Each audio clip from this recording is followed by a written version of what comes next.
शर्मा, मध्य प्रदेश छत्तीसगढ़ की 300 सीटों पर आज मतदान होना है और सुबह 7 बजे से वोटिंग शुरू हो जाएगी। मध्य प्रदेश छत्तीसगढ़ की इन 300 सीटों की हर एक खबर और हर एक तस्वीर सिर्फ बंसल न्यूज पर आपको दिखाई देगी। महा कवरेज आज दिन भर सिर्फ बंसल न्यूज पर। तो बता दें, मध्य प्रदेश की 230 सीटें और छत्तीसगढ़ की 70 सीटों पर आज मतदान हो रहा है। बंसल न्यूज पर मतदान का महा कवरेज आज आप दिन भर देखेंगे। बूथ बूथ पर बंसल न्यूज के रिपोर्टर्स आज तैनात हैं। 300 सीटें दोनों राज्यों की और दोनों ही राज्यों से 300 रिपोर्टर, 300 सहयोगी हमारे साथ लगातार बने रहेंगे और हर एक पल पल की तस्वीरें आप तक पहुंचाते रहेंगे। तो ये महत्वपूर्ण दिन है आज, लोकतंत्र का महापर्व, और इसमें आहुति आज देनी है, इसमें भाग आज आप सभी को लेना है। दिग्गजों की प्रतिष्ठा इन दोनों ही राज्यों में आज दांव पर लगी हुई है। बिल्कुल, और पल पल की अपडेट बंसल न्यूज पर हम आपको पहुंचा रहे हैं। सुबह से ही लगातार एक एक बूथ पर क्या स्थिति है, किस तरह की तैयारियां हैं और अब आने वाले समय में और क्या कुछ वहां स्थितियां बचेंगी, कितने प्रतिशत मतदान हुआ है, कहां पर, ये सटीक जानकारी आपको मिलेगी सिर्फ बंसल न्यूज पर, क्योंकि बंसल न्यूज पर महा कवरेज जारी है। 300 विधानसभा सीटें, 300 हमारे जाबाज रिपोर्टर तैनात हैं, मुस्तैद हैं, जो आपको पल पल की अपडेट पहुंचा रहे हैं। तो मध्य प्रदेश की 230 विधानसभा सीटों पर, तो छत्तीसगढ़ की 70 सीटों पर आज मतदान होना है और अब महज कुछ ही मिनटों का वक्त बचा है और मतदान शुरू होगा। और लगातार बंसल न्यूज आप सभी से भी अपील करता रहा है, दर्शकों से अपील करता रहा है कि आप सब भी अपने मत का प्रयोग करें और मतदान जरूर करें।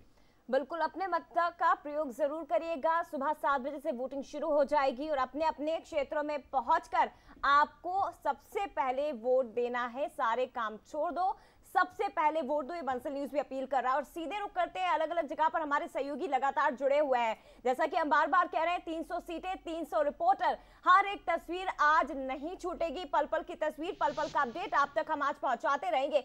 सरकार किसकी बनेगी ये 3 दिसंबर को हमें पता चलेगा, लेकिन आप देख सकते हैं हमारे तमाम सहयोगी इस वक्त मौजूद हैं।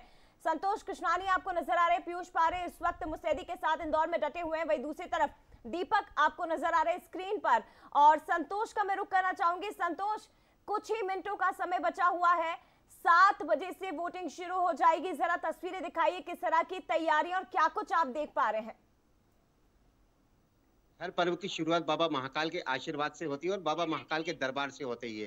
तो ऐसे में कुछ ही मिनट बचे हैं, जो लोकतंत्र का सबसे बड़ा महापर्व है, सभी को मतदान करना है। उसके पहले जितने भी उज्जैन के जो चारों प्रत्याशी, बीजेपी के हो या कांग्रेस के हो, सबसे पहले लोकतंत्र महापर्व की वोट डालने की अपील के साथ बाबा महाकाल का आशीर्वाद लेने बाबा महाकाल के दरबार में पहुंचे हैं। वो एक एक करके सभी बाबा महाकाल को नतमस्तक करके आशीर्वाद जीत का ले रहे हैं। अभी कुछ बिल्कुल, और वहां पर भी देख रहे हैं हम किस तरह की व्यवस्था की गई, क्योंकि आमतौर पर देखा जाता है चुनाव आयोग के साथ हमेशा वहां पर मतदान केंद्र पर पहुंचेंगे, जहां वो अपना खुद का वोट डालेंगे। और उसके ठीक तुरंत बाद अभी कांग्रेस की जो महिला प्रत्याशी है माया राजेश त्रिवेदी भी अपने आशीर्वाद लेने बाबा महाकाल की शरण में पहुंच रही है। वैसे ही 2 कांग्रेस के चेतन यादव हो, यहाँ उच्च शिक्षा मंत्री मोहन यादव, वो भी बाबा महाकाल की शरण में कुछ ही देर में पहुंच रहे हैं। और बात करें मतदान केंद्रों के, मतदान केंद्रों में मतदान दल जो है पूरी सुरक्षा के साथ, स्वच्छता के साथ वहां पर पूरी तरह से तैनात है। जो 7 बजे, ठीक 7 बजे वहां पर जो जनता जनार्दन अपने मत का उपयोग करने के लिए वहां पर पहुंचेगी। तो ऐसे में खासा मतदान दल के जो अधिकारी हैं, कर्मचारी हैं, सभी में उत्साह भी, और जनता जनार्दन में भी इस बार उत्साह है। और ये देखना होगा कि बाबा महाकाल का किसको आशीर्वाद मिलेगा, किसका बाबा महाकाल बेड़ा पार करेंगे। तो आज से सबसे पहले तो बाबा महाकाल के आशीर्वाद से ही लोकतंत्र की महापर्व की सुबह 7 बजे शुरुआत हो जाएगी। और हर बूथ पर जिला प्रशासन, निर्वाचन आयोग के द्वारा बड़ी एक अच्छी तैयारियां की गई है। कई जगह पर पिंक जो बिल्कुल, और वो तस्वीरें भी कृष्णानी, संतोष हम अपने दर्शकों को दिखाएंगे। पीयूष का मैं रुख करना चाहूंगी, क्योंकि काफी महत्वपूर्ण है। 5 साल में एक बार लोकतंत्र का ये पर्व आता है और इसमें आहुति देना सभी के लिए बहुत ज्यादा जरूरी है। पीयूष पारे हमारे साथ लगातार जुड़े हुए हैं, किस तरह का उत्साह मतदाताओं में, उनसे खास बातचीत की संवाददाता पीयूष पारे ने। स्वच्छता में हमेशा नंबर 1 का खिताब जीतने वाला इंदौर शहर मतदान में भी नंबर 1 बने, इसकी कोशिशें की जा रही है। और इस वक्त हम पलासिया स्थित पोलिंग बूथ पर हैं और आप तस्वीरें देखिए कि सुबह तकरीबन 6:30 बजे का ये वक्त है, लेकिन यहाँ पर जो है वो मतदान को लेकर उत्साह है, खासतौर पर जो महिलाएं हैं उनमें खासा यहाँ पर जो है वो इस मतदान को लेकर उत्साह देखा जा रहा है। आप भी आज वोट डालने आ रही हैं, किस तरीके से एक्साइटमेंट है आज इस मतदान को लेकर? अपने आप कब से वोट कर रही हैं? बहुत साल हो गए सर, 50-60 साल हो गए। 50-60 साल हो गए। अच्छा, सबसे पहले आप मतदान केंद्र पहुंची है, कितना उत्साह रहता है? वही था कि सब यही था कि सब हमको भी जल्दी से जाए तो पहला लगाए और बहुत अच्छे से डालना है अपने को, अपने देश को, सबको ये करना है। आप फर्स्ट टाइम वोट डाल रही हैं, कितना एक्साइटमेंट है? एक्साइटेड हूँ।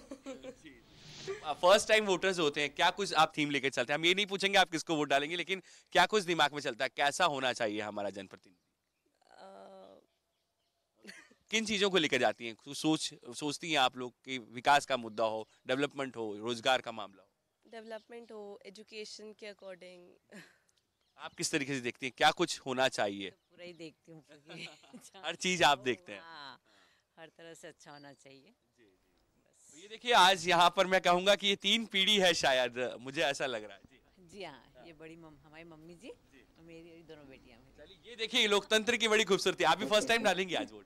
अच्छा, आप नहीं डालेंगे, चलिए कोई बात नहीं। लेकिन ये देखिए 3 पीढ़ी आज एक साथ पहुंची है। बंसल न्यूज के इस कैमरे पर आप देख पा रहे हैं कि इंदौर में खासतौर पर बड़ा क्रेज होता है और अमूमन ये कहा जाता है कि शहरी इलाकों में लोग बहुत देर से वोट डालने के लिए निकलते हैं, लेकिन ये शहरी क्षेत्र है, इंदौर का पलासिया पौष इलाका है, जहां पर 3 पीढ़ी एक साथ पहुंची है।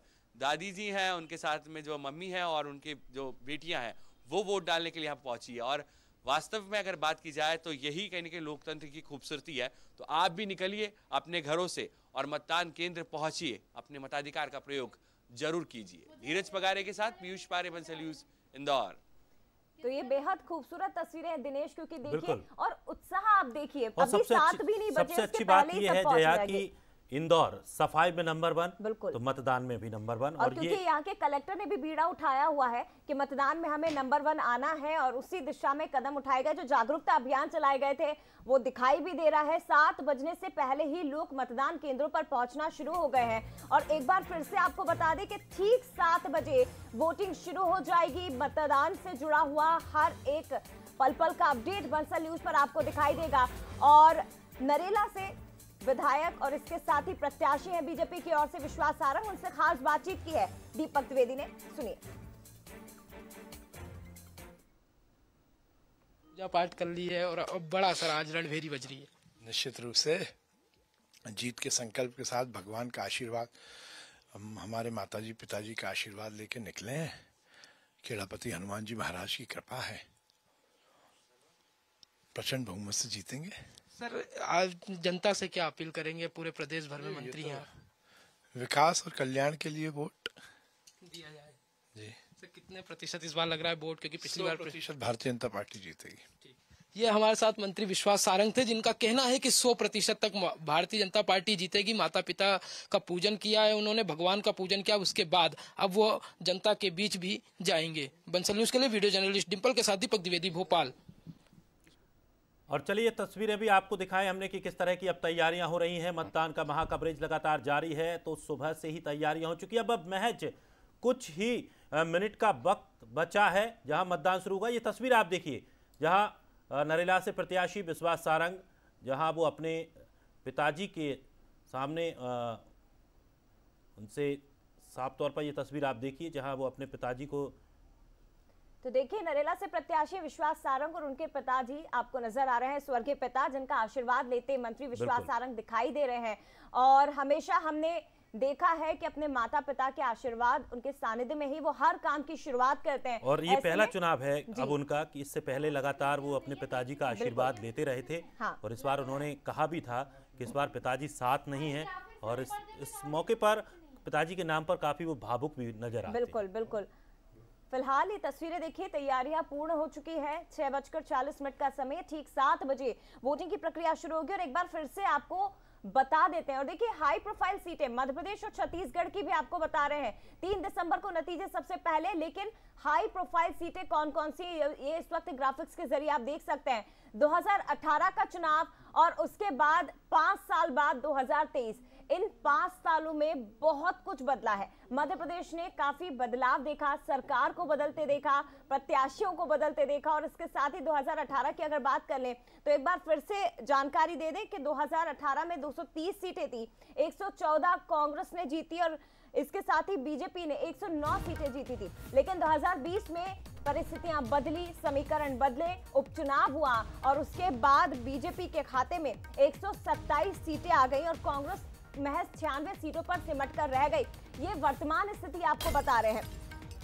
2018 में जो परिणाम आए थे उसमें निर्दलीय प्रत्याशी भी जीते थे, बीएसपी के प्रत्याशी ने भी जीत दर्ज की थी, 2 बीएसपी, 1 एसपी और इसके साथ ही 4 निर्दलीय प्रत्याशियों ने 2018 में जीत दर्ज की थी। लेकिन उसके बाद वर्तमान स्थिति बीजेपी 127 सीटों पर फिलहाल है और कांग्रेस 96 सीटों पर है। तो 70 सीटें छत्तीसगढ़ की। दूसरे चरण का मतदान, पहला चरण 7 नवंबर को संपन्न हो चुका है, जिसमें 20 सीटों पर जो है वोटिंग हो चुकी है और अब इन दोनों राज्यों की मिला दे तो 300 सीटें जिस पर आज वोटिंग होनी है। ग्राफिक्स के जरिए कुछ महत्वपूर्ण तस्वीर और महत्वपूर्ण जानकारी आपको बताते हैं कि आखिर मध्य प्रदेश में और इन दोनों राज्यों में मतदाताओं की संख्या क्या है, कुल कितने वोटर्स हैं जो आज अपने मत का प्रयोग करेंगे, स्थिति क्या है। 230 सीटें और उपचुनाव के बाद क्या कुछ स्थिति थी वो भी आपको बता रहे हैं। बिल्कुल, और उपचुनाव के बाद वर्तमान स्थिति अगर देखें तो बीजेपी 127 सीट के साथ सरकार में है। इसके अलावा जो 2020 के बाद ये समीकरण बदले थे, जहां साफ तौर पर ज्योतिरादित्य सिंधिया ने बीजेपी का दामन थाम लिया था, उसके बाद उपचुनाव हुए और काफ़ी कुछ स्थितियां बदली।